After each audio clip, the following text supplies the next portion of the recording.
तुमचे जे आजोबा होते, वडील आहेत, वडील होते, तर मग त्यांनी काय तुम्हाला स्टोरीज सांगितल्यात का या व्यतिरिक्त, की बाप्पाबद्दल म्हणा किंवा तुम्हाला आलेले अनुभव असतील बाप्पाच्या बाबतीतले, तर हे आम्हाला ऐकायला आवडतील. आता ते त्यांनी सांगितलेल्या स्टोऱ्या जर आपण ऐकत सुद्धा आपल्याला नक्की 2 दिवस लागतील असं मला वाटतं. अच्छा, एखाद दोन तुम्हाला जे आवडतील. नक्कीच. माझ्या आजोबांबद्दल तुम्ही म्हणताल तर त्यांच्याच विचारांनी आणि त्यांच्याच संस्कारांनीच आम्ही काम करतो. बर. त्यांनी कार्यकर्ता अवस्थेत त्यांनी काम केलं. त्यांनी या अतिशयोक्ती तुम्हाला वाटेल की त्यांनी मांडवाचे खड्डे खणण्यापासून, बर, मांडव घालण्यापासून, लाईट लावण्यापासून, फुलं लावण्यापासून, बर, तो पहिल्या दिवशीचा गणपतीचा गाडा तयार करण्यापासून सगळं काम केलं. अच्छा. आणि ते एक गोष्ट नेहमी सांगायची जी माझ्या म्हणजे इतकी आपण बोली भाषेत डोक्यात बसलो नाही, ते सांगायचे की मी फुलाच्या दांडीवर काम करत होतो, फळीवर झोपत होतो. ओके. फुलवानांच्या इथं अशा फळ्या असायच्या. बरोबर. पण माझ्या गणपतीने मला देशाच्या राष्ट्रपती शेजारी बसवलं, ही किमया माझ्या दगडूशेठ बाप्पांनी घडवली. आणि त्याच्यामुळे मी देशाच्या राष्ट्रपती शेजारी बसू शकलो. बर. हा अनुभव आलेला खूप मोठा आहे. आणि ही घरी तिची आलेली प्रचिती आहे. माझे आजोबा असतील, माझे वडील असतील, माझे पंजोबा असतील, किंवा समाजात आज आम्ही वावरतो ते दगडूशेठच्या नावानेच वावरतो. जसं मी तुम्हाला मागाशी म्हटलं की त्याच्यामुळेच आपण ही सगळे मुलाखत देतोय. हो. माझ्यासारख्या एका कार्यकर्त्याला आपण सन्मानित करून बोलवलंय आहे ना. ही वस्तुस्थिती आहे. हे तात्या गोडसे सुद्धा ही गोष्ट सांगायची. बर, बर. की त्यांची परिस्थिती अत्यंत हलकीची होती. त्यांची आई वयाच्या 4थ्या वर्षी गेली. नंतर वडिलांनी त्यांना सांभाळलं, त्यांच्या आत्याने त्यांना सांभाळलं. अच्छा. नंतर मग हळूहळू आमच्या इथं सगळी फुलाची दांडी होती, मोठी मोठे मोठे व्यापारी होते, त्यांचे तिथे ते कामाला लागले. फुलं होऊन ते त्यांचा उदरनिर्वाह करत होते. बाप. आणि नंतर ते फुलाचं काम शिकले. मग कुठं त्यांनी कोल्हापूरला प्रभात फिल्म कंपनीमध्ये काम केलं होतं. अच्छा. सुतारकाम. अच्छा. हो. त्यामुळे सुतारकाम त्यांना चांगलं यायचं. बर. मग नंतर PDCC बँकेत त्यांनी शिपाईची नोकरी केली अनेक वर्ष, पुणे जिल्हा निवृत्ती सहकारी बँकेत. त्याच्यानंतर मग त्यांनी पानाचं दुकान टाकलं, जे अजून सुद्धा आहे आमचं. बर. समाधान चौकामध्ये समाधान पान म्हणून. अच्छा, अच्छा, अच्छा. म्हणजे त्या अजून सुद्धा आम्ही झालो होतो तितकेच. अच्छा. आता 55-56 वर्ष झाले. अरे बापरे. तेव्हापासून त्यांचा प्रवास तसा सुरू झाला. माझे वडील सुद्धा पुणे महानगरपालिकेमध्ये शिपाई होते. बर, बर. नंतर मग त्यांनी स्वतःचा हॉटेल व्यवसाय सुरू केला. अच्छा. तात्यांचं वैशिष्ट्य म्हणजे तात्यांचं नेतृत्व हे सर्व मान्य होतं आमच्या. आणि तात्यांना कार्यकर्त्यांची नस कळायची, अशा अजून सुद्धा जुनी लोक सांग. अच्छा. कुठलाही कार्यकर्ता त्यांच्याकडे गेला तर ते कधीच नाराज नाही. आणि नेतृत्व गुण त्यांच्यात होते, त्यांचं वक्तृत्व चांगलं होतं. आणि त्यांना धार्मिक आणि सामाजिक कार्याविषयी खूप तळमळ होती. सामाजिक कार्याविषयी ते नेहमी म्हणायचे की सार्वजनिक गणेशोत्सवाच्या माध्यमातून मानवसेवेचं महामंदिर कार्यकर्त्यांनी उभं केलं, हे ते नेहमी सांगायचे. म्हणजे बँकेत काम करणारा एक शिपाई स्वतःची बँक काढतो, सुवर्ण सहकारी बँक लावायची. हा गणपती बाप्पाचा आशीर्वाद प्रचितीच. आणि एक तो म्हणजे फुलाच्या दुकानात काम करणारा एक व्यक्ती, त्याला पुण्यभूषण पुरस्काराने सन्मानित केलं जातं, महानगरपालिकेचं मानपत्र दिलं जातं. ही खूप मोठी गोष्ट आहे. ही गणपती बाप्पाची कृपा आहे. 100%. ही वडील स्वतः माझे अगदी वयाच्या 10व्या वर्षापासून कार्यकर्ता म्हणून त्यांनी काम केलं. अच्छा. पुढे तात्यांच्याच नेतृत्वाखाली सुवर्णयुक्त मंडळात त्यांनी काम केलं कार्याध्यक्ष म्हणून. नंतर सुवर्णयुक्त बँकेचे संचालक झाले. अच्छा. 2002ला ते विश्वस्त झाले दगडूशेठ ट्रस्टचे, आणि 2010ला ते अध्यक्ष झाले. बर, बर. अचानक त्यांचं निधन झाल्यामुळे त्यांच्या जागी मला विश्वस्तपदी काम करण्याची संधी मिळाली आणि 2 वर्षापूर्वी मी उत्सव प्रमुख झालो. ही सगळी शेवटी गणपती बाप्पाची किमया आहे, कृपा आहे. कृपा आहे. त्याच्या कृपा आशीर्वादानेच आम्ही हे सगळं हे करू शकतो. नाही तर आमची तेवढी खरंच कॅपॅसिटी नाही. म्हणजे ही ताकद तिची ताकद सगळे हे की एवढा सगळा डोलारा ती व्यवस्था पाहणं, सगळं ते करणं. थोडक्यात पाठबळ म्हणतो ना तशा. फ्रीजच आहे. आणखी किती लोक येतात, किती आणि कोणाकडे आकडा नाही. हो. आता तुम्हाला म्हणजे गंमत वाटेल की मागच्या वर्षी पोलिसांनी अधिकृत आकडा त्यांनी जाहीर केला की दगडूशेठला 2 कोटी लोकांनी दर्शन घेतलं. बापरे, 10 दिवसात. म्हणजे 10 एका दिवसाची झाली की ती 20 लाख लोक झाली. बापरे,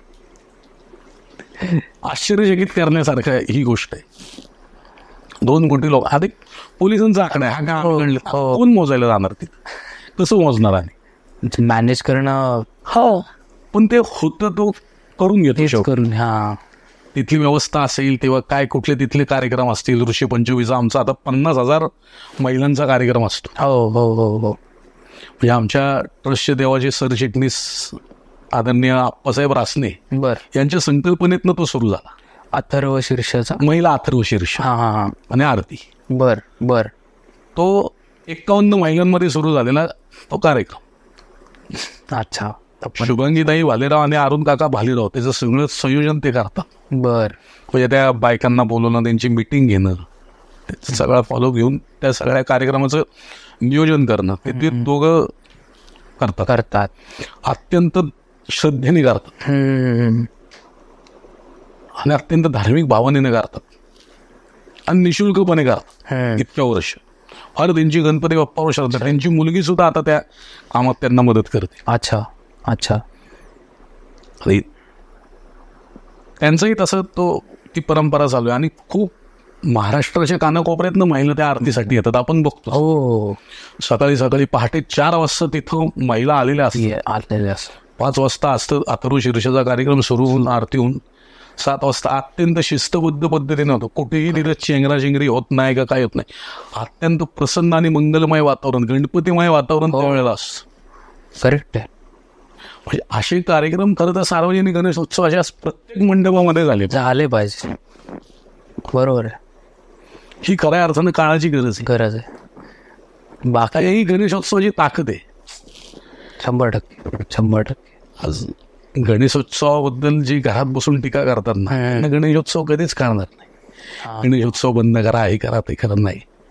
गणेशोत्सवाच्या माध्यमातून किती लोकांना रोजगार मिळतो, किती लोकांचा उदरनिर्वाह त्या गणेशोत्सवावर चालतो, ह्याचा आकडा आपण काढला तर त्याची बेरीज सुद्धा करता येणार नाही.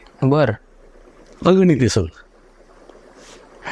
पण तो गणेशोत्सव त्यांना सगळं देतो ना. मांडवाला असेल, ढोलवाला असेल, ढोल पथका असतील, बँडवाले असतील, फुलवाले. आता कोविडमध्ये बघितलं तर सगळी ती उलाढालच ठप्प झाली. हो. त्यांच्या खाण्यापिण्याचा प्रश्न निर्माण झाला शकतो. करेक्ट. त्या सार्वजनिक गणेशोत्सवामुळे किती लोकांना त्यांचं पोट भरलं जातं याचा विचार सुद्धा केला पाहिजे ना. आणि गणेशोत्सव हा चांगलाच आहे. तुम्ही कसं साजरा करायचं हे तुमच्यावर आहे. सब्जेक्टिव्ह आहे ते. आपण घरामध्ये दारू पिऊन स्पीकर लावून नाचतो का? तर नाहीच नाही. मंडळातही ते नाचू नाही. साधी गोष्ट आहे. ज्याचा तुम्ही चांगल्या पद्धतीनं साजरा केला ना तर त्याचा रिझल्ट तुम्हाला चांगलाच मिळणार आहे. हे मी तुम्हाला 100% सांगतो. कारण की हा धार्मिक उत्सव आहे, गणपतीचा उत्सव. बरोबर. म्हणजे ज्याचं पूजन केल्याशिवाय हिंदू संस्कृतीतलं, हिंदू धर्मातलं कुठलंही शुभ कार्य होत नाही. ज्ञानेश्वर महाराजांनी सुद्धा प्रथम गणपतीला वंदन केलं. ज्ञानेश्वरचे ओम नमोजी आद्या वेद प्रतिपाद्या. म्हणजे असं हे ह्या आपल्या इतक्या मोठ्या देवतेचा उत्सव आहे. तर तिचं पावित्र्य, त्याचं मांगल्य आपण राखलंच पाहिजे. आणि ज्या चुकीच्या पद्धती आहेत, ज्या चुकीच्या प्रथा आहेत त्या नक्कीच बंद झाल्या पाहिजे. त्याविषयी आम्ही दगडूशेठ हलवाई गणपती ट्रस्टच्या माध्यमातून नेहमीच बोलत असतो. हो. आमचा अखिल महाराष्ट्र गणेशोत्सव महामंडळ आम्ही 1988 साली स्थापन केलं. दगडूशेठ हलवाई गणपती ट्रस्टनी. 75 कार्यक्रम आणि 40 कलमी आचारसंहिता. हे त्यावेळेचे जेवढे तज्ञ पत्रकार होते त्यांनी तयार केलेली आहे ती. ओके. ते अजून चालू आहे. हो, त्यावेळेला एक मोठं अधिवेशन झालं पुण्यामध्ये 3 दिवसीय सार्वजनिक गणेशोत्सव मंडळांचं महाराष्ट्रातल्या प्रथम झालं.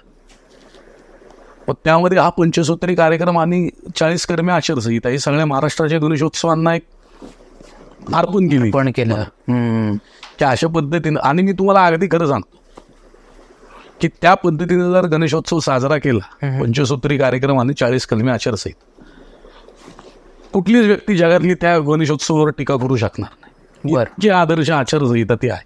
ओके. आज सुद्धा तुम्ही वाचली तरी ती काळाच्या पलीकडे तयार केलेली आचारसंहिता.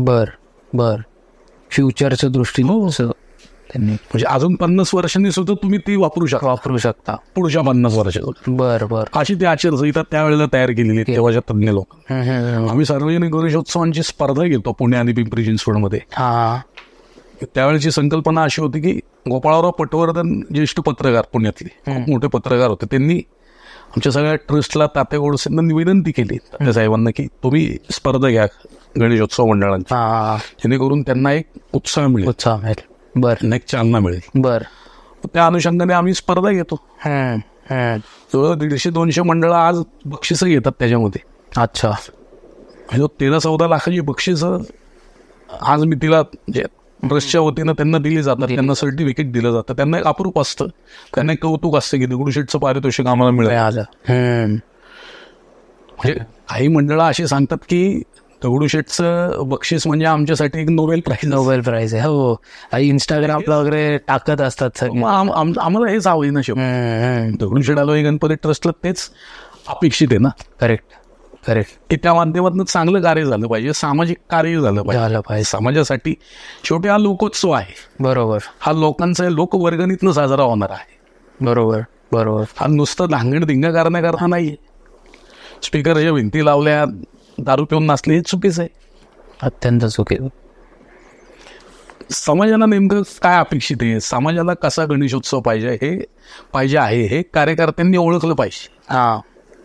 तेवढा कार्यकर्ता हुशार त्याला तेवढं कळतं समाजाला नेमका अभिप्रेत काय हे, आणि काळानुसार त्याच्यामध्ये बदल झालेले. पण 125 वर्ष जवळजवळ 150 वर्ष. आता आजोबा गणपती आपल्या पुण्यात नंतर सुरुवात झाली. आजोबा गणपती सोलापूरमध्ये आधीच सुरुवात केली होती. अच्छा. त्याचा इतिहास आहे. बर. आपल्या आधी काहीतरी 10-12 वर्ष तिथं वाचलं सार्वजनिकरित्या आजोबा गणपती. हो, सोलापूरचा प्रसिद्ध गणपती आहे. बर. लोक चळवले ना, ती लोकमान्यांनी, भाऊसाहेब रंगारेंनी, दगडूशेठ हलवाईंनी, ह्या सगळ्या लोकांनी सुरू कशी करता केली, लोकांकरता केली. आणि सार्वजनिक गणेशोत्सव त्यावेळेला सुरू केला नसतं तर माझ्यासारखे कार्यकर्त्याला आज तिथं बोलता झालं नसतं.